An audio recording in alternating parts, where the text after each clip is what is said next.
Hey everybody, Brian Akins. This is part 2. I had a bunch of great comments. I published a few that I went deer hunting in Kentucky. I got back this morning looking at some of the other comments, and there was 3 or 4 on there that kind of questioned how old this might be. But everybody put one line. One guy put 100% not antique or something like that. I want you guys to comment, but you got to put more than one line. One guy put gut feeling not over 100 years old. I look his profile up. He's 200 pounds overweight. I don't know if I was him, I'd be trusting my gut feeling because it's telling him to eat too damn much, and that's not good. But one of the other guys, I couldn't find his profile, but I don't know.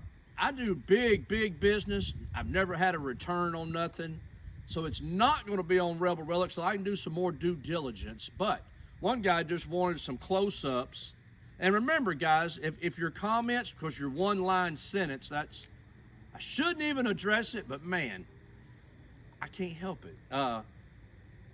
If you're going to comment, unless it's just, hey, Brian, love it, put in there more than one sentence. Tell me why you don't like something, not just 100% not good. Okay. I got an email, akinsarmory@gmail.com. If that's talk, that's roundtable. And you know, these, and honestly, I've never commented negatively on anybody's page. I see stuff a lot of times. I may contact them privately, and if I do, if I don't know them at all or know how, I'll be like, hey, give me a call on that. So it makes me wonder, like one guy one time I contacted him about a Georgia D-guard that I knew was righteous. I sell tons of them. He was like, oh man, I was drinking that night. But I don't want to put out a piece, and sometimes people know something not because they're some great antique authority or handled a bunch of them. They might have knew the guy that made the damn thing. There was a buckle one time floating around a show, and it walked past me, and I'm talking to somebody. I ain't going to say his name. He goes, that's fake. I was like, good God, boy, he's talented on buckles. I found out at dinner that night he was there when the guy made the buckle. I'm like, well, there you go, and that's how you know. So anyway, guys, I'm not going to risk reputation on this club till I can do some more due diligence, do some round tabling with a bunch of people that may have been doing it longer than I've been alive. But remember one thing, this is not a Iroquois war club.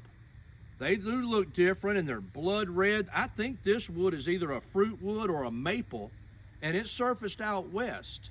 If you've got the books, those western ball clubs, plains, they don't look like the Iroquois, you know, up northeast. So we're going to do a little bit more on it. Got Saxon on the camera. You guessed it. Had to wake him up. But boy, I do like that age in there, guys. And I will be honest, when they pulled it out of the trunk of the car 5 feet away, I didn't think it's one I was going to take. But the more I held it in my little hands, the more I liked it.